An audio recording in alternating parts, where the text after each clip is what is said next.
Amazing Series.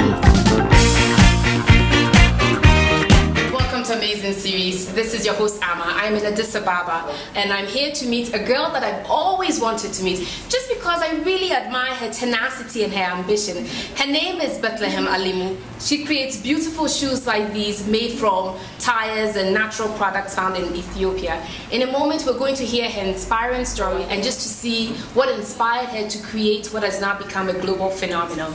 Thank you, and now meet Bethlehem.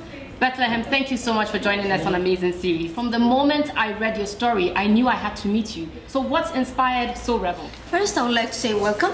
Thank you. To the beautiful city, Addis Ababa. Thank you. And welcome to soleRebel. What inspired me, before I start my company, I see people going to work every day, so I get inspired by that every day. Here in Ethiopia, we had a culture of recycling. So we don't just throw things, but we don't call them recycling. So that's one idea that I got. And when I started the shoe business, I look up to the shoes that we had for a long time, the Barabasu shoe. It's kind of traditional shoe here in Ethiopia made from recycled tire. So I tap in that, and then I tap in the culture that I had, which is spinning, weaving, things like that. So I got inspired by that. People have got the ability to do things by hand.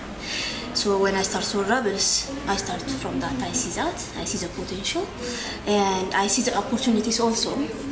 And then I start my company 7 years ago, almost 8 years. And one of the things that we do here in soleRebel is empowering our own artisans that we have for a long time. So it's not only business that we do, we're developing people, and we empower people really by paying good money, by sending them to school, and doing that. It's not like a charitable thing that we do. It's our responsibility to do it. You are an African woman doing business in Africa. Yeah. What is the greatest obstacle that you face? What are the challenges that you face doing business here?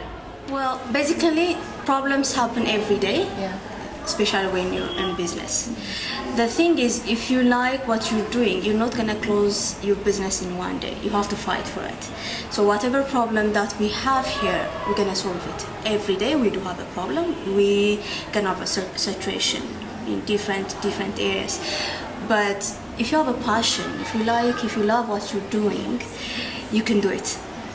So because we're in this position, that doesn't mean that that's it for us. We just scratch the surface of what we're doing now. I'm looking at your store. I've had time to interact with some of your clients. I've looked at your shoes. The quality is phenomenal, really great quality.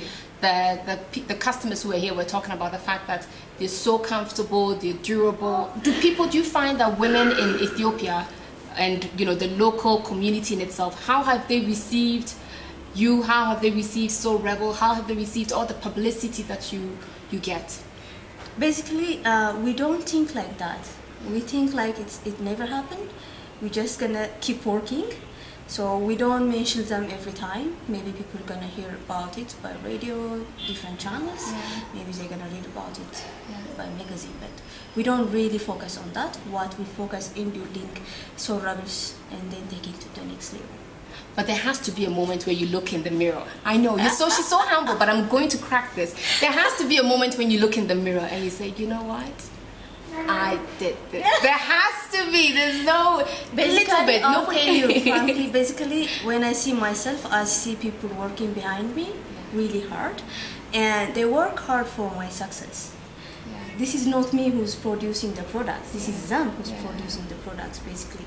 So these people are the winner of this brand. I am not. I'm just the face of what they have done. So they have been carrying this talent for the last how many years, but we do have an opportunity to sell that talent now. So I feel like that, really. I believe you. And I know, just spending some time with you, you didn't see this, but we just spent time. We had a burger together. We were just chilling. Half, yes. But I ate more fries than she did. She's very polite. She let me have a lot. I just also found out that you are a coffee addict. You're living in Ethiopia? There's big coffee culture, actually. Coffee came from Ethiopia originally. So people have got this really strong culture of coffee. And you're addicted. What else will our viewers be very surprised to find about you? I love coffee. And you love to exercise, that's another thing. I love exercising also. And now you love shopping. Yeah. So when you're in Addis or when you're outside now, you're shopping, crazy shopping. I love Oxford Street. You love Oxford Street. I love Oxford Street as well. They have very nice things. Yeah. So that's where all the money you spend some in Ethiopia, and then you spend a little bit on Oxford Street. That's it. So how do you juggle your family life though? Because this can't be easy. Actually, my family supported me from the beginning. So whatever I need, they're going to get it done, starting from taking care of my children's, and if I'm abroad, you know, they take care of my house, stuff like that, especially my mom. And my husband is always there for me. Now I know that for us to really understand business in Africa, you have to be ready to adapt and make changes all the time. What would you say has been the greatest adjustment, personal adjustment for you? What have you had to change in order to work as a businesswoman? I had to change my attitude. I had to adapt positive thinking, which we don't have here. I don't know. Yeah. I didn't have that kind of thinking, so I become really positive after I become a businesswoman. Yeah. I listen to people really good, so that's what I learned, and I become really passionate about what I've done, what I'm doing, and what my plan is in the future. Who are your role models? Well, I read about different companies all the time, but I really admire Steve Jobs. Steve Jobs, yes. Yeah. So I really believe that soleRebel is gonna be just like Apple. Absolutely, I love that. I absolutely love that. So we're gonna have to work hard, but we believe we're gonna be there. So what can we expect in the next couple of years from soleRebel? Expect 6 or 7 branded stores in different places. Basically, I can tell you some of the places that we are going to open next year. It's gonna be in Taiwan. 3 stores we're gonna open. 3 stores in Taiwan? Yeah. Okay. 1 store in Switzerland, 1 store in Canada. Yeah.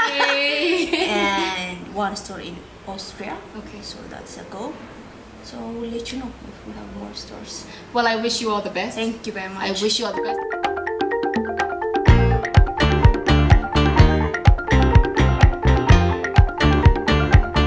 Amazing series.